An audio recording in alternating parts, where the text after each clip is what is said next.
Good afternoon, everybody, and welcome to our William Stafford birthday celebration on January 8th. So we are delighted, absolutely delighted that you are here. I'm Tom Hogan, the coordinator of the Milwaukie Poetry Series, and Greg Chamoff and I are going to be your co-hosts today. So what we're going to do is we're going to alternate. Thank you all for being here.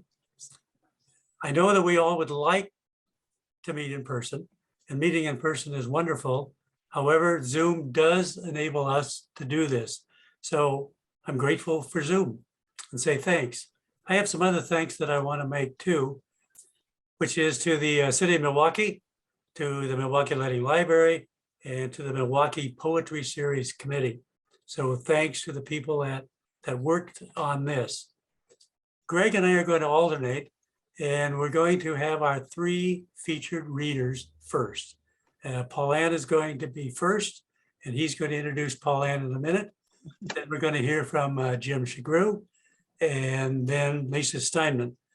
We're going to attempt to record the featured readers in speaker view, but you can keep your screen in gallery view.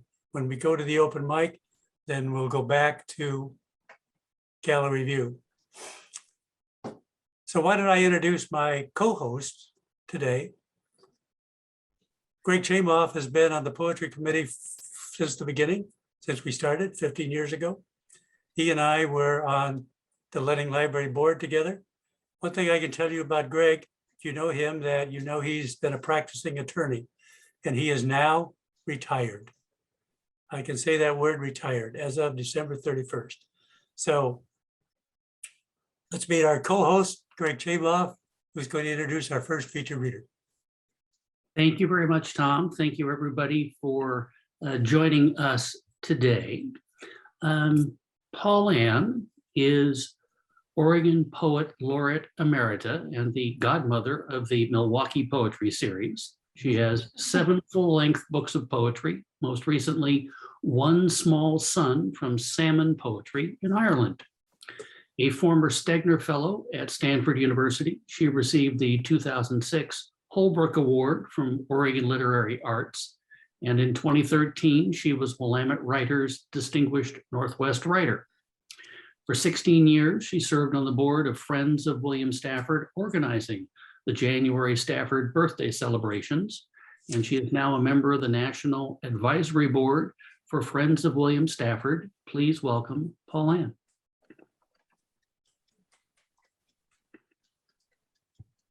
Okay, I am off mute. Is my voice making its way out there through the electronic ethers? Yes or no? Yes. Yes. Okay, good. Thank you, Greg. Thank you very much for your introduction.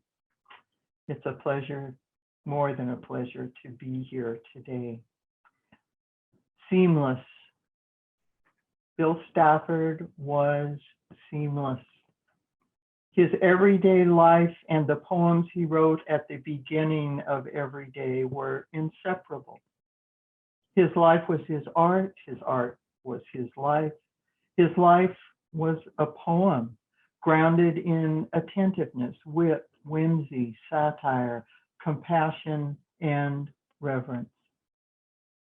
To help explain what I mean when I say seamless, let me begin with an anecdote about Bill and a poem by Bill. The anecdote is from 1980, when Bill led a workshop in Klamath Falls, where I was living and had just started teaching in a public high school.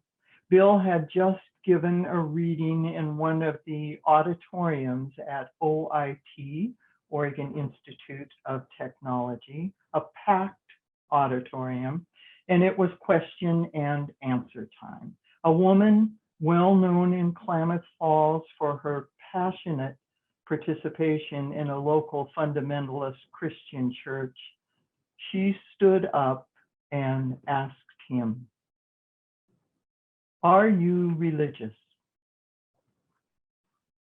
And in her voice, I I heard an insistence, a fervor, and the anticipation of triumph, as if her question was going to somehow claim Bill, secure his commitment to that tribe where she was sure he belonged. Are you religious? After a pause, what seemed like a lengthy pause, Bill answered, not in the way you expect. And that way in which he answered her was so unexpected, so honest and yet respectful, that she was silent, unusual for her. Her question stayed answered, and the evening moved on to its other waiting questions. Few truth tellers have ever had such a soft, deft touch. Few have ever told the truth with such, as clearly as Bill did, with such reverence for what we might not expect. Now, I must admit, it is predictable that some people, after reading Bill's poems, especially the poems in a collection called A Scripture of Leaves, it's predictable that they, like the woman in Klamath Falls, might assume he was a practicing Christian. Here's a poem from A Scripture of Leaves. It ends a section titled Church Going.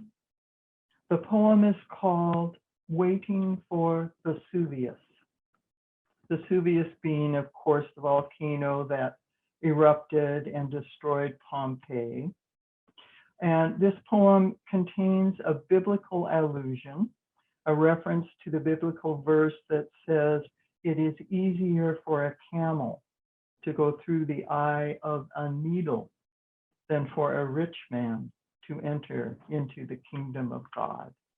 Here's Bill's Waiting for Vesuvius. Cold people, proud people, they think the world shakes in time with their shivering.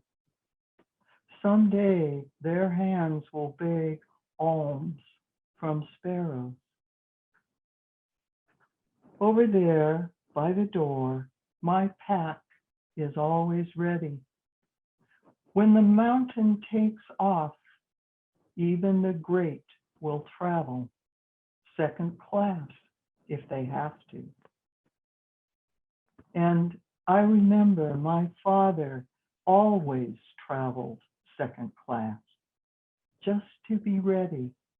And he held out his hands to practice begging alms from the sparrows. Proud people, he forgave them the problems they have being ready, and then the needle's eye and all that. He let his world shake in time to all shivering. That's a wonderful message Bill gives to us about his father, who always traveled second class, who held out his hands to practice begging alms from sparrows. One of the lessons, messages, one of the gifts emanating from all of Bill's poems is a reminder of the advantage of attentiveness, attention to little things. Many of his poems were obviously occasioned by Bill noticing something, usually something small, then inviting that something onto the page, then gladly following the trail made by that something. Here's Bill's poem called Starting with Little Things. Starting with little things. Love the earth like a mole, fur nearsighted. Hold close the clods, their fine print headlines. Pat them with soft hands, like spades, but pink and loving. They break rock. Nudge giants aside, affable plow. Fields are to touch. Each day nuzzle your way. Tomorrow, the world. Love the earth. Hold close the clods, pat them with soft hands, with hands that are loving but tough, with loving hands tough enough to break rock. Here's a poem from me that starts with a little thing. My poem is titled, "Where is the Saint, if not in the slightest of things?" Where is the saint, if not in the slightest of things? She could be the small brindle bug creeping across my left sleeve cuff. The sight so startling, I jolt, flicking my wrist hard, knowing I'll knock her off, but don't. And so with my right hand, I cuff my cuff, flinging her to the oak floor. She takes a few wobbling steps, and I speak to her, my apology of sorts. Little bug, why did I recoil at you taking a walk on the Nepalese cotton of my purple top? You are small, and I am, in all truth, far less than harmless. With one soft fingertip, I brush her onto a botanical postcard I've been using as a bookmark. Now she rides atop an image of a lemon plum branch, both in flower and in fruit. For a few slow breaths, I keep level these painted buds, blossoms, and seed-swollen wounds, a platform to carry her safely out the front door. That fine balance the sacred requires. I tip, then tap the card, setting her into the rain-damp garden, beseeching this tiny saint to thrive, green-fed in beatific mosses.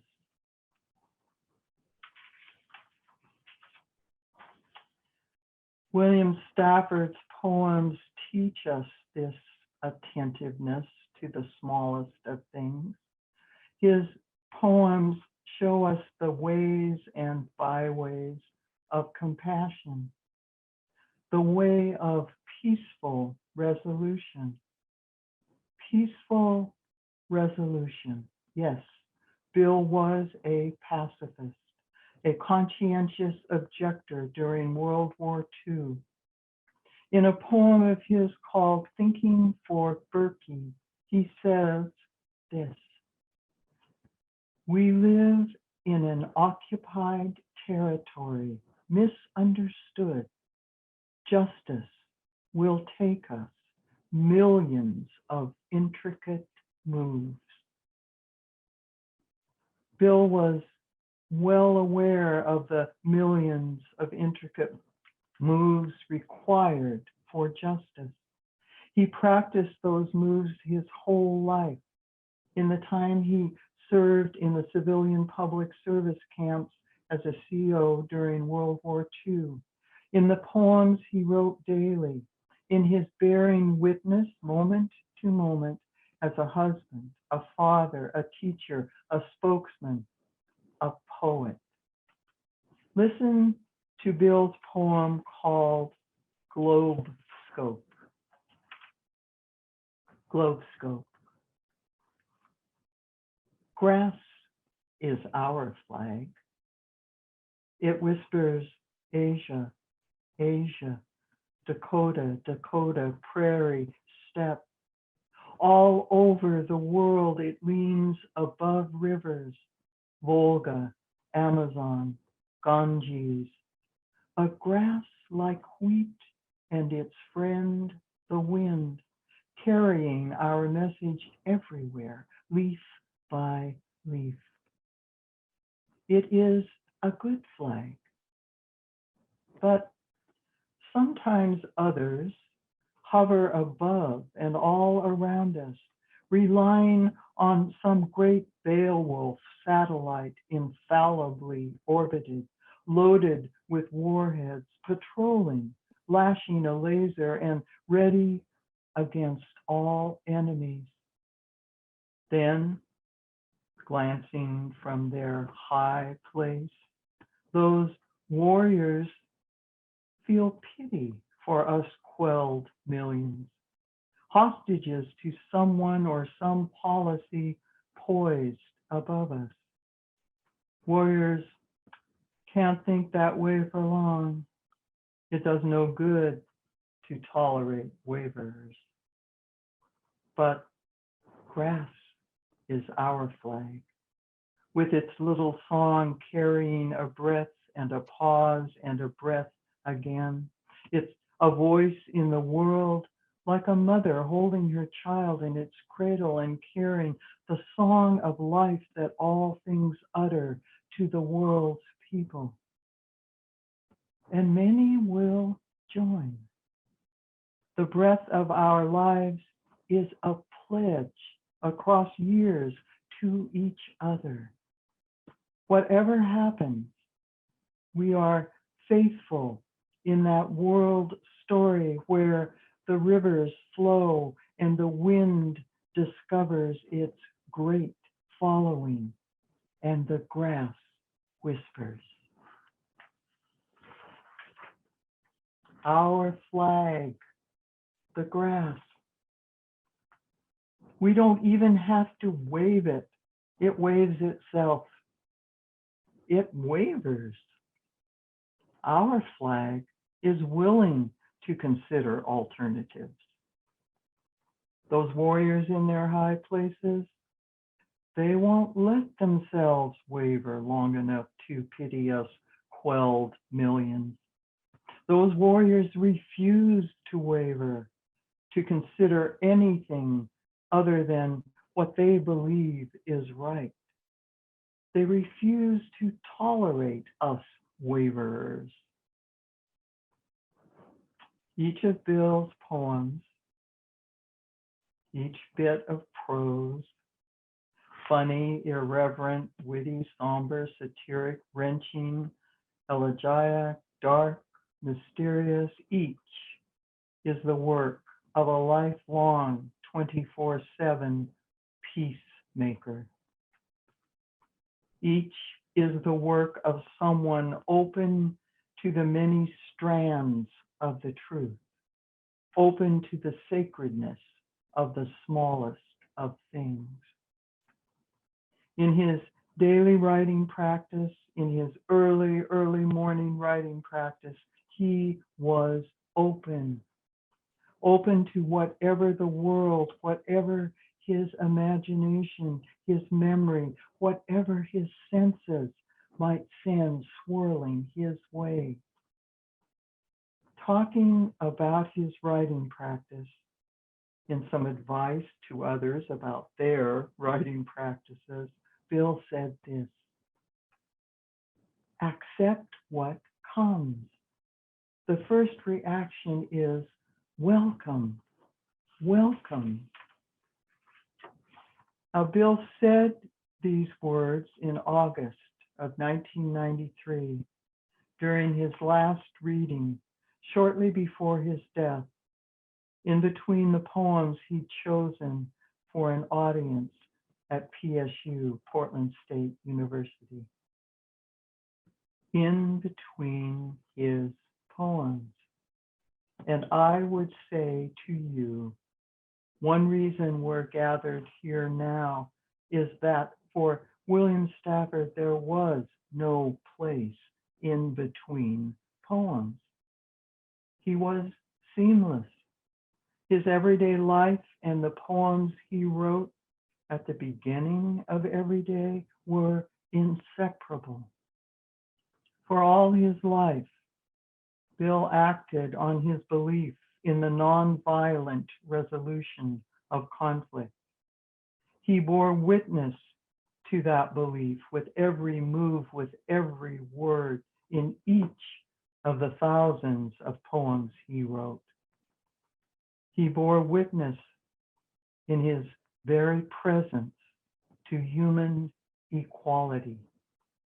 As he expressed it, the necessity to meet each person as a separate, luminous being. That authenticity, that genuineness sustains us, inspires us, and compels us toward our better selves. Thanks very much. Thank you, Paul Ann. Sustained applause for Paul Ann. Thank you. Thank you so much. Our flag, the grass. No place in between.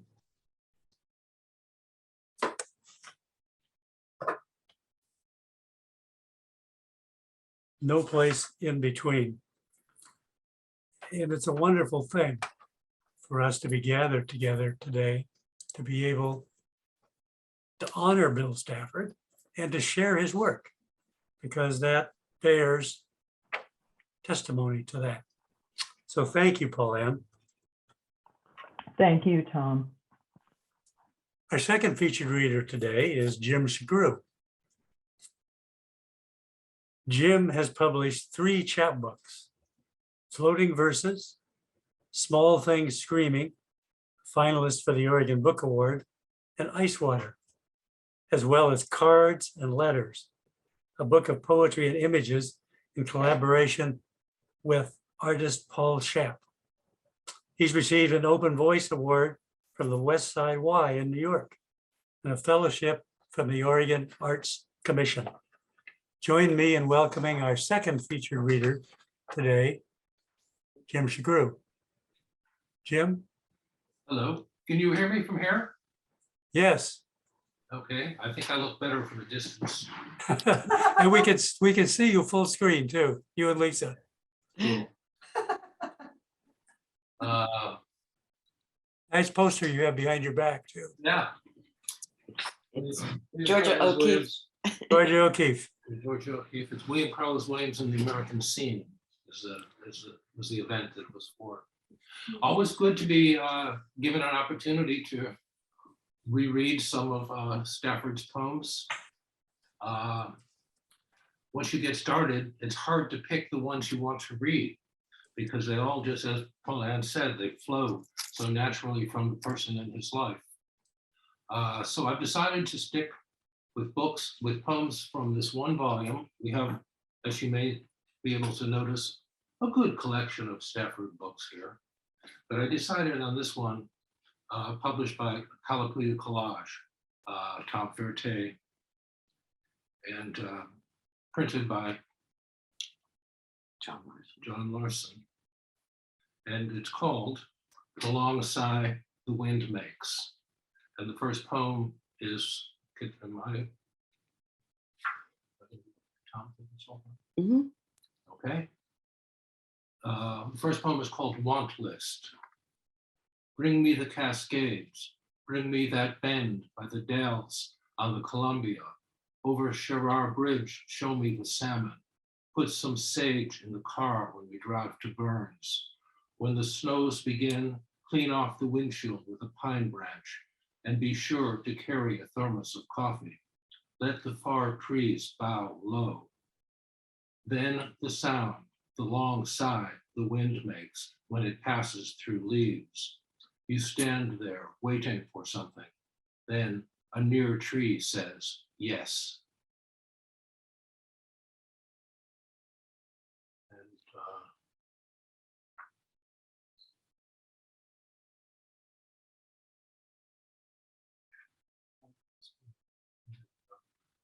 this is maybe a slightly darker Stafford poem. And I've always liked the depths of his intelligence, his capacity to be open to almost any type of sensation. This is for everyone. Avalanche, been buried, been part of the earth, rock, ice, dirt, a survivor, a rumor under the snow. I've never come back entirely. Scratched a way out, shouldered clear, shook and breathed again, a sound in the dark, and I'm out there again. It's cold. Birds remind me, and islands lost in rain, trees talking together, the wind. The world is a big place. It ends though, blots out, blink and it's gone. Not just you, everything. I had one here.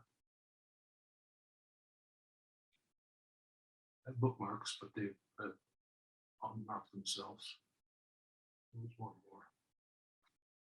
This is, I guess, this one kind of has something to do with his famous poetic practice of getting up every morning and writing every day. And this one is called Every Morning All Over Again.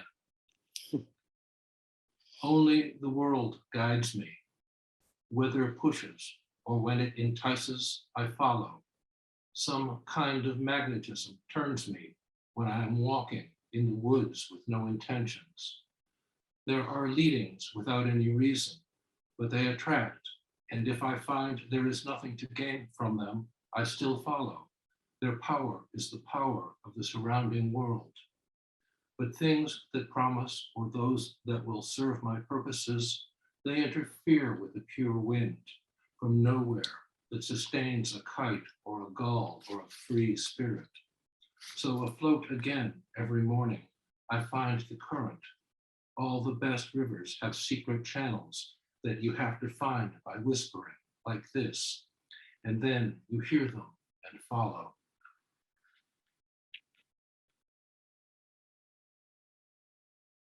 I had another one, but I think I seem to have lost one place.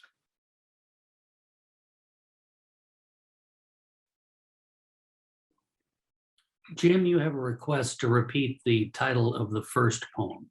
The first poem was called, the poem contains it's called Want List.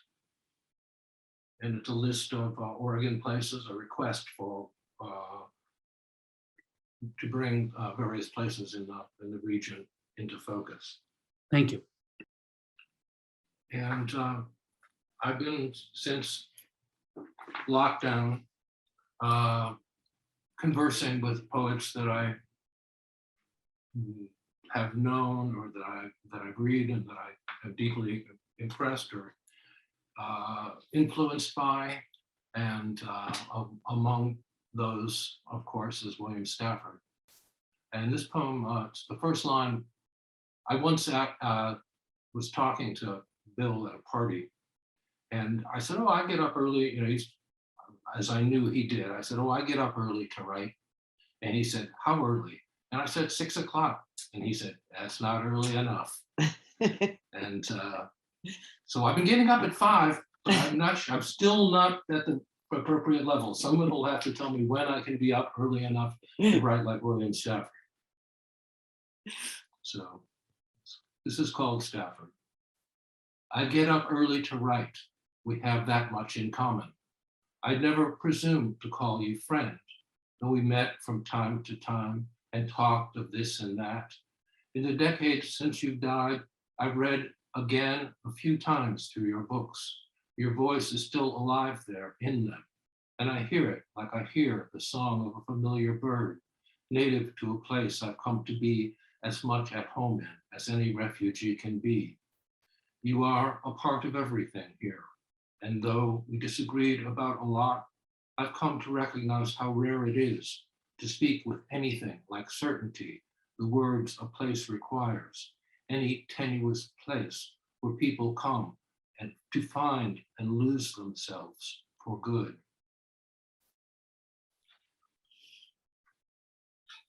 And I'm going to end with one of mine, if I may. It's called That Said. An old couple crossing a busy street reach instinctively to hold each other's hands. A small quotation from a lifetime of embraces. What is love? A question asked, expecting no answer. A question you know better than to ask, but ask again and again, each time phrasing it a little differently, expecting always the same absence of answer, always phrased also a little differently. The city is full of doors that open into hallways full of other doors, behind which there are rooms, and in those rooms, tables and chairs, and yes, too, beds and bodies moving through the dance of life and death. And they are more than you will ever know, and you want them more than you can say. Tell that to anyone who listen. Is that love? Or else the beauty in a dream from which you wake, afraid of who you are after such bliss. Suitcases on the top shelves of closets full of clothes gone out of fashion.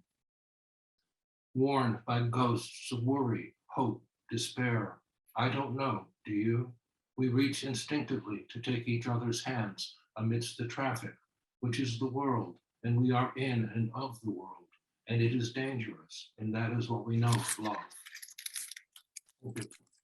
Great. Thank you very much, Jim. Appreciation for Jim. Jim, we have a question in a chat wanting to know where the poem Stafford was published. Nowhere. Oh, okay. Perhaps in the future. Yeah, well, it's out there. You know, it's Okay. yes, start a press and publish it. You have Well, that power. We'll keep our fingers crossed. Okay. Our next presenter, Lisa Steinman, teaches at Reed College. She writes poetry, writes about poetry, and from 1983 until this year, with our previous presenter, Jim Shagru, co-edited the poetry journal Hubbub. Her ninth book is Absence and Presence from the University of Tampa Press. Please welcome Lisa. Thank you. So I have been, I think, honored to participate in and to listen to various birthday celebrations of William Stafford over the years. But I also think I've told most of the anecdotes I have, although I think anecdotes are useful as a way of capturing basically the someone's personality and the variegations and depths of those personalities, especially with someone like Bill. But there is, I realize, one anecdote I don't think I've ever told, which is about when I first met him. And I had just moved to Portland to take, in the mid 70s, to take the job I still have. So a long time ago. And there was a poetry reading in town, I think it was by Joseph Brodsky, that I had gone to.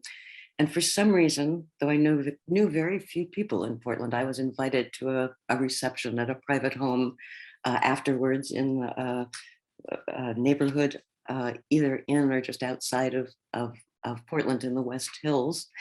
And someone wrote down instructions so I would be able to drive myself there, starting out on Route 99E.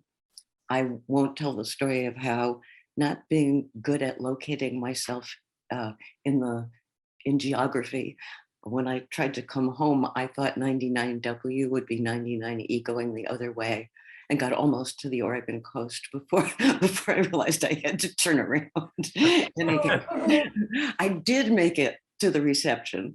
And there were a fair number of people there, all of whom seemed to know one another, most of whom were gathered in the living room around the guest of honor. And I felt a bit of an outsider. I didn't know anyone there.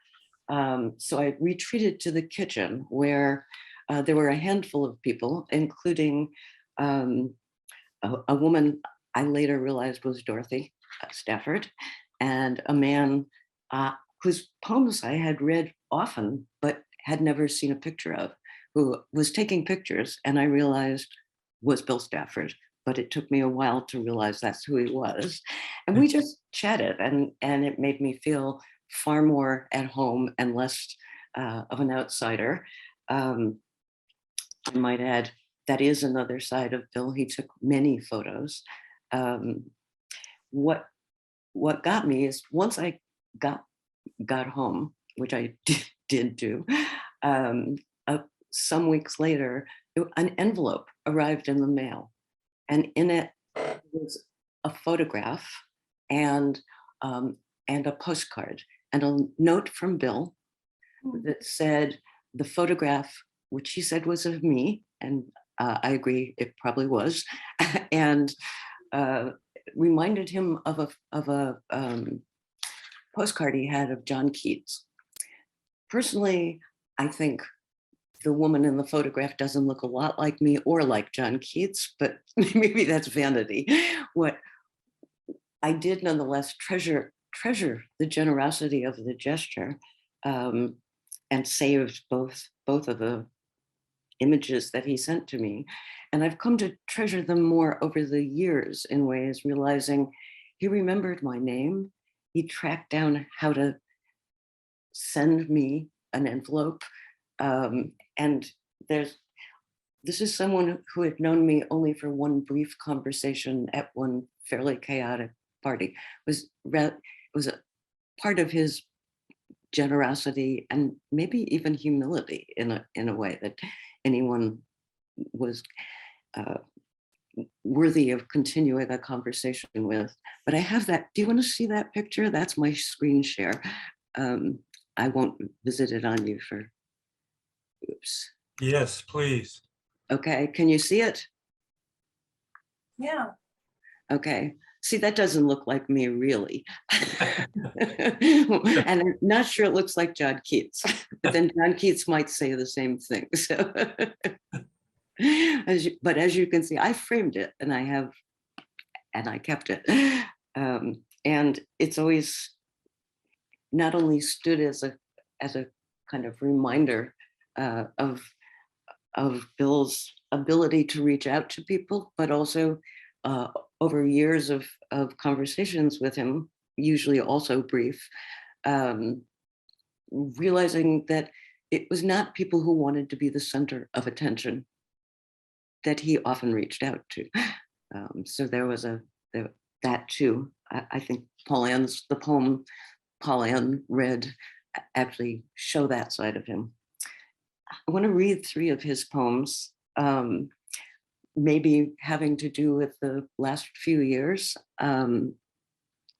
I picked poems that maybe show a sort of darker view. The first one is a poem I suspect most people probably know, but it's one I keep going back to, where I memorize the last line, and I often think of it partly from the rhythm, but also from where it falls and what it does with the poem. The poem is called Ask Me. Sometime when the river is ice, ask me mistakes I have made. Ask me whether what I have done is my life. Others have come in their slow way into my thought, and some have tried to help or to hurt. Ask me what difference their strongest love or hate has made. I will listen to what you say. You and I can turn and look at the silent river and wait. We know the current is there, hidden, and there are comings and goings from miles away that hold the stillness exactly before us. What the river says, that is what I say. Actually, having listened to Bill read his own work over the years, you could never tell this is, I think, related to Pauline's seamlessness. You could never tell when he was entering into a poem or when he was talking between poems. So in some ways, I'm not reading them appropriately. But the second of Bill's poems I want to read is a different landscape, though also a memory. It's called Across Kansas. My family slept those level miles, but like a bell rung deep till dawn, I drove down an aisle of sound, nothing real, but in the bell, past the town where I was born. Once you cross a land like that, you own your face more. What the light struck told a self. Every rock denied all the rest of the world. We stopped at Sharon Springs and ate. My state still dark, my dream too long to tell. And there too, I think a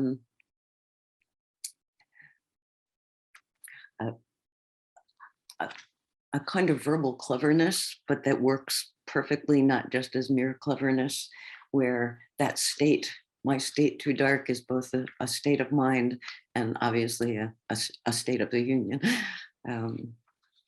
So the last of the Bill poems I want to read is one I first read in a now defunct literary magazine called Left Bank in the 90s. And it's called Afterwards. Mostly you look back and say, well, okay, things might have been different, sure, and it's too bad, but look, things happen like that, and you did what you could. You go back and pick up the pieces. There's tomorrow. There's that long bend in the river on the way home. Fluffy bursts of milkweed are floating through shafts of sunlight or disappearing where trees reach out from their dark, deep roots. Maybe people have to go in and out of shadows till they learn that floating, that immensity waiting to receive whatever arrives with trust. Maybe somebody has to explore what happens when one of us wanders over near the edge and falls for a while. Maybe it was your turn. So I thought I would, as one does at these gatherings, read a couple of my poems, all recent, therefore all pandemic poems, I suppose. I used to say it was daunting to read one's own poems after reading Bill Stafford's poems, but I've come to think of it as more a kind of joining of a community, that of voices, and his voice is still very much alive in all kinds of ways, in memories and in poems. So anyway, the first poem I want to read started out, it took a long time before it gelled, but in 2020, there were news reports about how there was going to be a conjunction of planets that would create the phenomenon that might well be what was called the Christmas star that the Magi followed, as in We Three Kings of Orient are. So this poem is called On Not Seeing the Christmas Star. This is not the year of perfect light. There's fog, rain, you standing in the street, looking up and thinking of how turkeys are said to drown this way. There's a pearl gray cloud cover. There's a sparkle in or behind the pine tree down the street. Not moving sufficiently to be a plane, the wind in the tree branches turns the light on and off, a kind of stationary motion. Closer in, you see what you see could be a streetlight reflected in rain on pine needles. Why is this not close enough? not light worth following. The hell with moors and mountains. Statistics, we're told, leave us cold. A drop of water in a tree is more manageable, imaginable, delusional. Everyone wants hope, but this is not the answer to such prayers.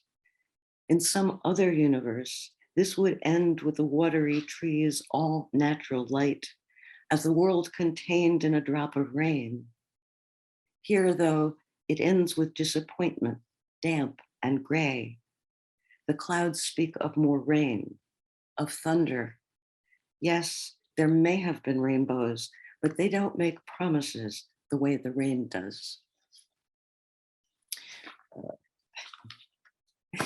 Just teaches you to go out and try to look for celestial phenomena in Oregon in the winter.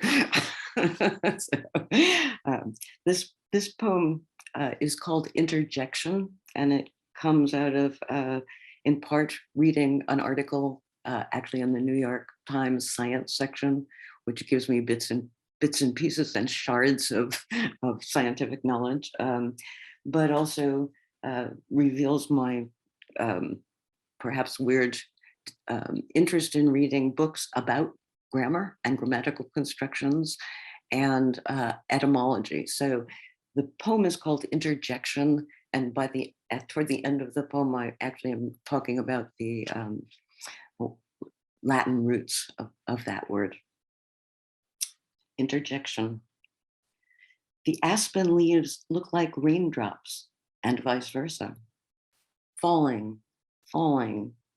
I read of freshwater shrimp that take the long but easier route around rapids, around falls. Though here, before winter announces itself, there is no low road, no high road for that matter. We are all here, where whoever we are, wherever here is, even as we collect small rocks from hikes and beaches as mementos, souvenirs. One used as a paperweight for socially distanced tips left on the porch for delivery people gets taken by someone whose idea of which economy matters I share. The souvenir changes meaning or makes meaning differently now, as do the pronouns. Here turns from an adverb to an injunction, the outlaw of English grammar, but at root means placing or placing between, more precisely throwing something between, although whether as bridge or impediment is difficult to say. Someone actually did steal.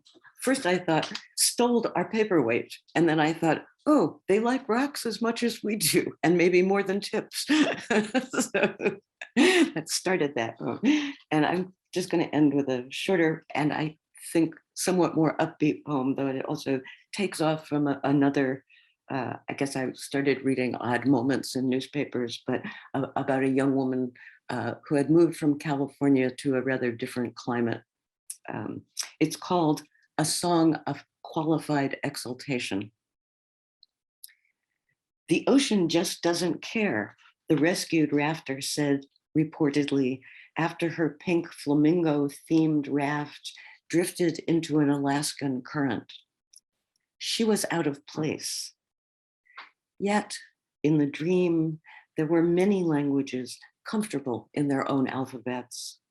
This one, to which add Spanish, Pashto, Welsh, or Urdu. Add the languages that are musical clicks. Add the tongues in which to sing of wind, crows, bitterns, peacocks, even rocks and lichen. Or that speak of bitterness, rage, longing, of expiration dates or hunger. Yet, in the dream, all, like the ocean, are, in their rude cacophony, love's language. As they say about the route to Carnegie Hall, practice, repeat, dream, practice, repeat. So thank you. Let's give sustained applause to Lisa and sustained applause to all our featured readers. You have a question, Lisa, in the chat. Okay, I'm just looking at the questions. Yeah. The question is, what's the title of the poem from the Left Bank Literary Journal? Afterwards. Okay. And thank you for sharing that anecdote about your meeting Bill Stafford. So that was wonderful. And 2 comments from the chat. Deb Spurgeon says, a very tender story of a humble poet. Thank you. And Kathy C. has said, so glad you mentioned Dorothy Stafford. She was a wonderful woman. So that was very nice too. And you also, I appreciated your having in your poem, your notion of joining of a community, because it's always seemed somewhat daunting to read Bill Stafford's poems, as you said, and then to read our poems. But looking at it a little bit differently about joining a community. A community he clearly invited many people into. So, Yes, that's yeah. yes, he did. Because we're here today in 2022, sharing his poems and our own. So I'm going to go back now. I'm going to go out of speaker recording, and I'm going to go back to gallery recording. And I think, hello, everybody. Again. So this is nice. We're going to go to the open mic in a minute, but before I do that, is Dennis Smidley here? I don't think Dennis came. Are you here? I don't think he is. I got something from Friends of William Stafford, and they asked us to share something about the Friends, and Dennis was going to do that if he was here. But it is that the upcoming issue of the Friends of William Stafford, a journal and newsletter for poets and poetry, will focus on the relationship between him and Robert Bly, who died in November of last year at the age of 94. Also included will be an essay by Steve Paul, author of a new biography, Literary Alchemist, the writing and life of Eben S. Connell. Paul has begun work on a biography of Stafford and spent 2 weeks in the Stafford archives at Lewis and Clark this November. So we can watch for that. Anyone interested in receiving a copy of this issue of the Friends newsletter can become a member, Friends of William Stafford, at its website, or send a request and mailing address to Tim Barnes. And what I'll do, I'll attempt to put Tim's email in the chat before we go. So if anybody who wants to do that can email him. So let's move to the open mic and how we're going to proceed in terms of the our whole event is that we'll have the open mic next, and we'll come back to Pauline for a final poem that she is going to share of Bill Stafford as an ending to the event. And we have a fair number of open mic readers. So let's go in rounds and let's plan to read one poem. And the readers I have on my list, let me check this out. Liz Nakazawa. Emmett was going to read, but he had to leave. Susanna Pai. Sulima Mulzen. Kathleen Casey. Diane Holland. Ingrid had to leave, but she wanted to read if she's back.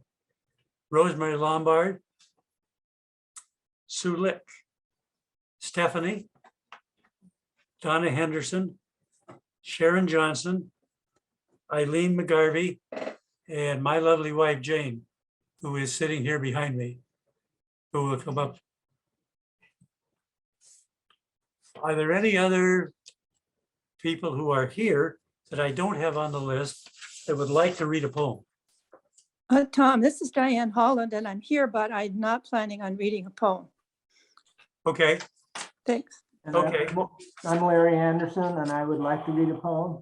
Larry would like to read a poem? Yes. Okay.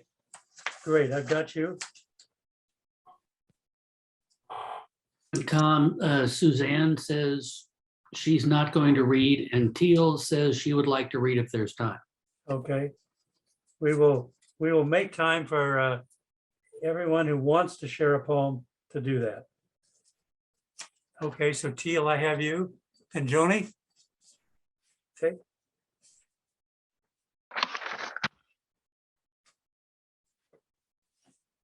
All right. Paul Suter. Paul, Anyone else? yeah, Paul Suter. Paul, Tom, it's Paul Suter who wants to read. Oh, Paul.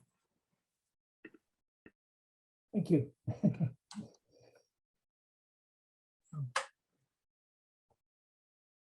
Okay. All right. Jenny said she didn't prepare anything. All right. So shall we start? And we'll read a poem each. And is Liz here? Yes, I am. Thank you. Hello, Liz. So let's start with Liz. Thank you, Tom.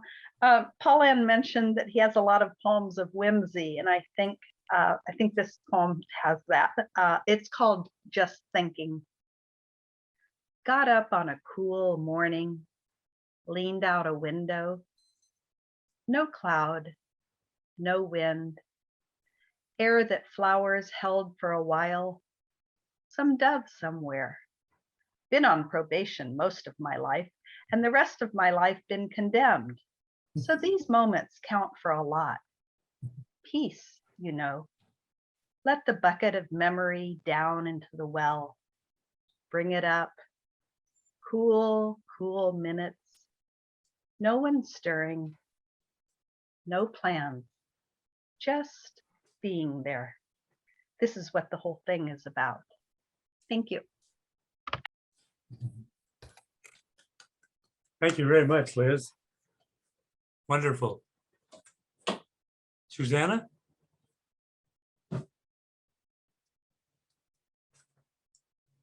Susanna passed. Susanna, you're passing. Salima?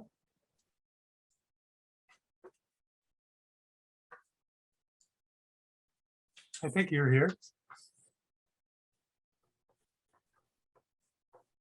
I guess not. Kathleen? Yes, yes. This is an ekphrastic poem after a painting by Julie Maretu called Invisible Sun, Algorithm 5, second letter form. Reap, stir, am I now, incipient, unfurled, form undertaking form, multiplied as if now, have I now emerged, a restless scrawl, wind gathering its tools, drought panting on the trees.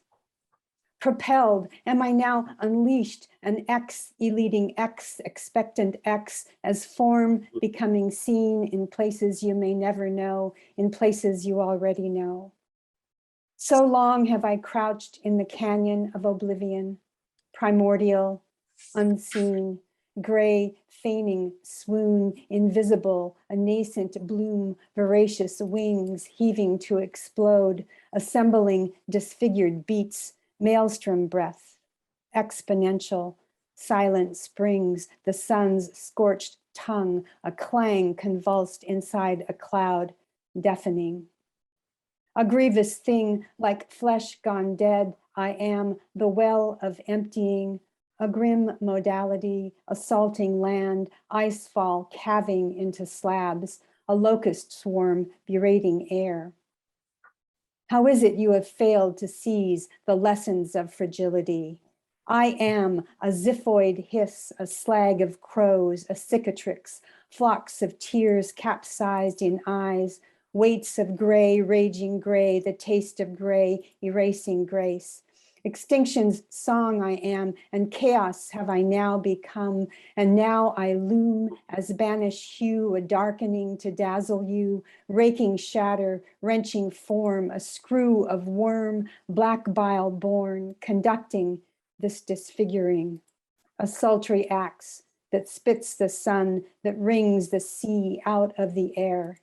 Melt I am, and sweltering, and famine drums, and ricketing, the tumult wars, seeds of plague, the fattened rain that sires the flood, the fevered lake, the algae bloom, a dying root, a desolate, the cyclone skirl, a reckoning, beckoning your destiny.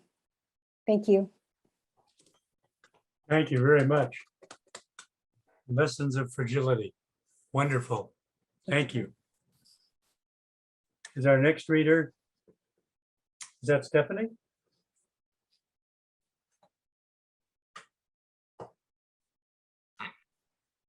I do this every year, or every year that I'm able to attend. I read Thinking for Berkey, and thank you, Paul Ann, for bringing our attention to that earlier in the evening. I always find this poem to be Stafford's combination of attention to place, attention to person, compassion, and his sense of social justice. Thinking for Berkey. In the late night, listening from bed, I have joined the ambulance or the patrol screaming towards some drama, the kind of end that Berkey must have someday if she isn't dead. The wildest of all, her father and mother cruel, farming out there beyond the old stone quarry where high school lovers parked their lurching cars. Berkey learned to love in that dark school. Early, her face was turned away from home toward any hardworking place, but still her soul, with terrible things to do, was alive, looking out for the rescue that surely someday would have to come. Windiest nights, Berkey, I have thought for you. And no matter how lucky I've been, I've touched wood. There are things not solved in our town, though tomorrow came. There are things time passing can never make come true. We live in an occupied country, misunderstood. Justice will take us millions of intricate moves. Sirens will hunt down Berkey, you survivors in your beds, listening through the night so far and good. Thank you so much, Stephanie, for coming and sharing that poem.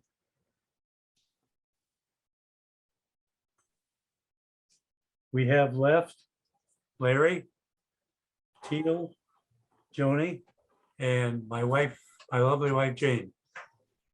And have I missed anybody? Larry, you wanted to read a poem. Yeah, I do. Just a little background. I was a student of William Stafford's in 1961 and 62 at Lewis and Clark College. He's not somebody it's easy to forget. He was really special. Well, I wrote this little poem, and so it's a reference is William Stafford, but it's based on some work that he published. And I call it Painful Journeys. I traveled a path of plain desert alone. Vistas of lava mountains, the Nothing Here range reached out from dusty distance. Sun baked the land, tried to speak. This is it, by your own hand. My parched mind didn't comprehend. Failed destinations, I stumbled through the isolation of loneliness and disintegration of my own inner life. There, I could see non-mirage movements from several miles, a circuitous route, seemingly lost, looking for a way. We smiled and hugged. Deafness and clearing grew. At sundown, blankets a few feet apart, we were less empty. good friends, establish close goals, directors, and co-travelers. By accident, my hunting knife nicked his arm. Several days he retaliated. I watched you pray to your God. Do you really believe in that God stuff? Our relationship became abraded. At a stream, we sought purification. Later, we grudgingly agree. Okay, I'll do the sentence. At a stream, we sought purification. Later, we grudgingly agreed the stream rocks had cutting edges. Moss had not redeemed the stones.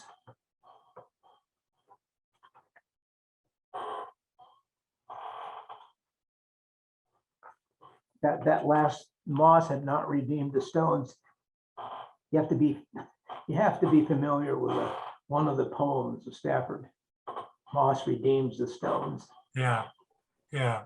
So this was a little bit different context. Thanks for sharing the poem. And thanks for sharing about being a student of his back in 1961. I know you told me that in email. Now he remained with me mentally for many years. Yeah, Just his honesty and his depth. And yeah. a great man. I at one time thought, he was the best professor I ever had, and I still hold to that. Yeah, yeah. Well, thanks for letting us know. Yeah. Teal. Thank you, Tom. So I chose a Stafford poem that to me speaks to the fact that we're living in a really difficult time right now, and it might not be the time any of us had chosen, but it's the time we have. You reading this, be ready. Starting here, what do you want to remember? How sunlight creeps along a shining floor? What scent of old wood hovers? What softened sound from outside fills the air? Will you ever bring a better gift for the world than the breathing respect that you carry wherever you go right now? Are you waiting for time to show you some better thoughts? When you turn around, starting here, lift this new glimpse that you found, carry into evening all that you want from this day. This interval you spent reading or hearing this, keep it for life. What can anyone give you greater than now, starting here, right in this room, when you turn around? Thank you. Wow. Thank you for sharing that poem. Very much. I see Paul Suter wants to read a poem and Sharon Johnson as well. So I have Joni next, then Paul, then Sharon, then Jane.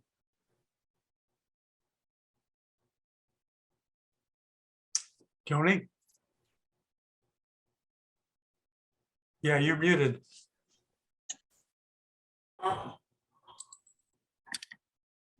Hello, can you hear me now? Yeah. Okay, thank you. I'd like to dedicate this poem of Bill Stafford's to my three favorite poets, Paul Ann Peterson, Andrea Hollander,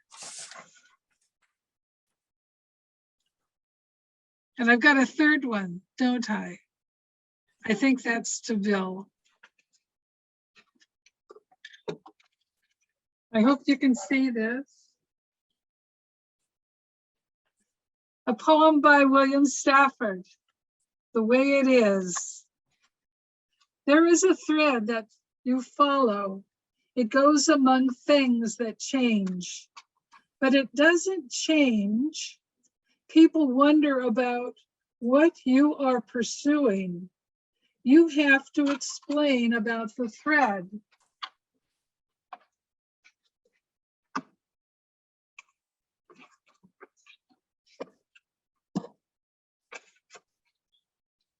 But it's hard for others to see. While you hold it, you can't get lost. Tragedies happen, people get hurt or die, and you suffer and get old.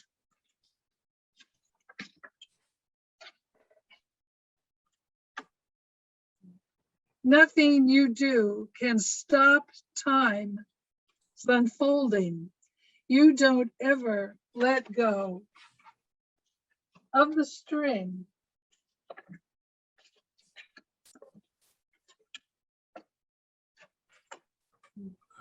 Way It Is by William Stafford. Oh, thanks, Joni. Thank you. Wonderfully demonstrated too about the continuity of the thread.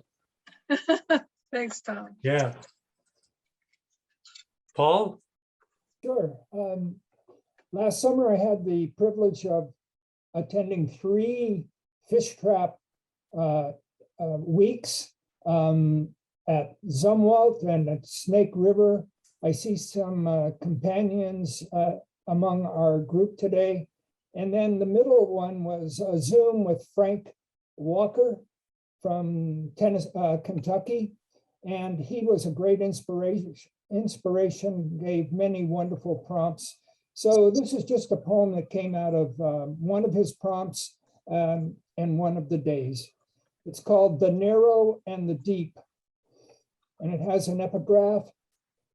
A conversation, even between strangers, could be a gift, a sport of sorts, a choice for warmth, banter, blessings, humor.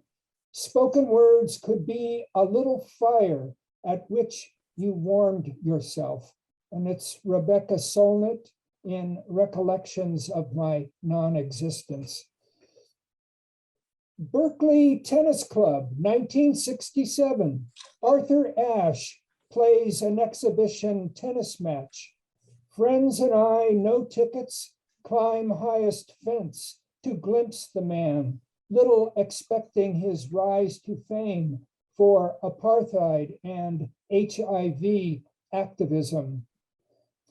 The 2021 ESPY winner of the Arthur Ashe Award, Maya Moore, ends her women's basketball playing days to right a terrible wrong in criminal justice, the incarcerating of an innocent Black man and throwing away the key to unlocking evidence not shown the defense in the man's trial. The man Maya frees by sliding through the locked bars of a DA's office as smoothly as she slipped between 2 defenders on her way to glass and rim for another score, becomes her husband. Conversation between the two was a gift, a sport of sorts, unlocking what they never dreamed. Courage is love when it's hard, Maya said. Love costs, love sacrifices. The Creator made me human, called me to bring dignity to all people, to humanize someone else. That's it. Thank you very much, Paul. You're welcome. Sharon?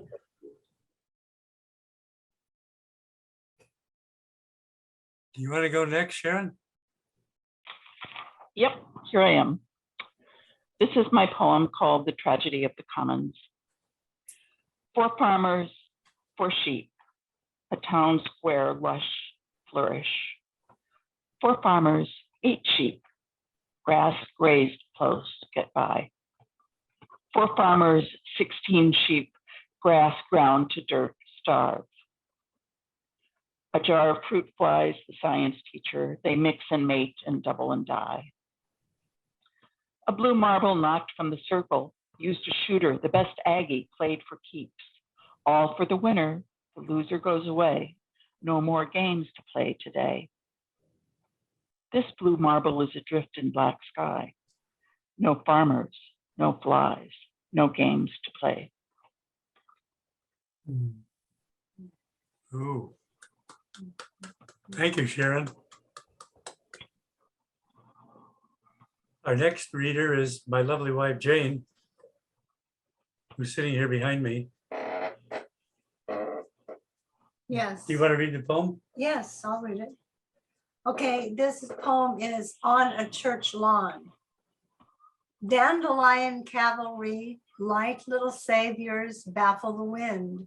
They ride so light. They surround a church and outside the window utter their deaf little cry. If you listen well, music won't have to happen. After service, they depart singly to mention in the world their dandelion faith. God is not big, he is right.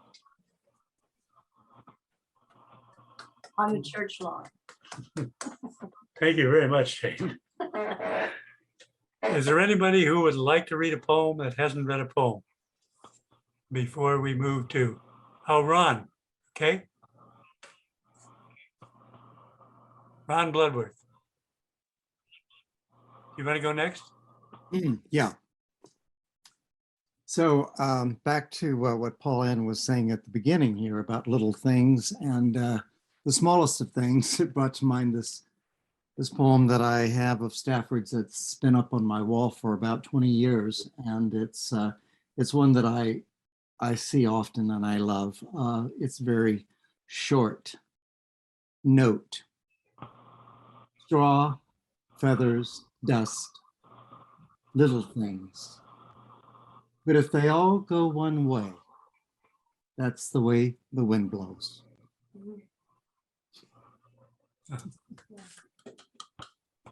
Thank you for sharing that, Ron. Is there anyone else who has not read a poem that would like to read one before we move to closing? I'll check on. I don't think so. Paul? Yeah, I just want to say one other thing that I meant to say, and it's important since it's Bill Stafford Day. Sure. Is that the privilege I also had last summer was the fact that Kim led the Zumwalt trip. Kim was a participant in Larry Walker's Zoomed workshop, and then Kim was on the Snake River as well. So I had the privilege of 3 occasions to, be around him and hear his stories too, about Bill or others. So I just wanted to mention that. Yeah. Well, thank you for sharing that, Paul. So I think everyone who wants to read a poem has read a poem. And Greg and I want to say thank you to everybody for being here. It's just wonderful to get together and gather as community and read poetry and share about Bill Stafford and the work that he did. One of the things I've been hearing is how topical they are. I've thought they've been topical, but that's something that I've been hearing is how topical they are. So thank you, everybody. Let's give ourselves a hand, and all the featured readers, everyone who's here. And thank you. Let's move then to the concluding poem. And Paul Ann is going to honor us with that. Thank you, Tom. My voice with you? Yeah. Yes. Okay. Well, it's been such a pleasure and honor to be part of this program with Lisa and Jim today, and with everybody, all the participants, our hosts, Tom and Greg.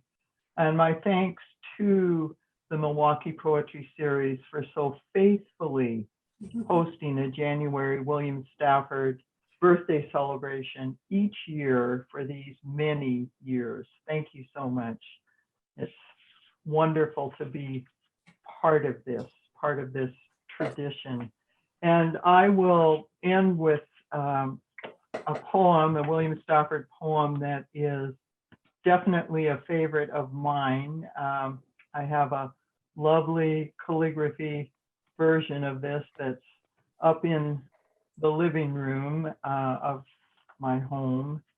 And as you mentioned, Tom, this poem was written decades ago, but it seems to me to be so powerful, so much a poem of the present moment. At the unnational monument along the Canadian border. This is the field where the battle did not happen, where the unknown soldier did not die. This is the field where grass joined hands, where no monument stands, and the only heroic thing is the sky. Birds fly here without any sound, unfolding their wings across the open. No people killed or were killed on this ground, hallowed by neglect and an air so tame that people celebrate it by forgetting its name. Here's to William Stafford and our wonderful community of people celebrating his life and his work. Thank you, Tom. Yeah, thank you, Pauline. What a wonderful closing poem. That's one of my favorites. So thank you, everybody, for being here. Everybody's done a wonderful job of being muted today, too. I was going to say that earlier, but thank you very much for that. Take care, everybody. Bye. Bye. Thank you Have a good- again, Tom and Greg. Thank you, Pauline. Yeah. Thank you. Thank you, everybody. Thank you for being here. Indeed, Okay, in- mostly thanks. Bye.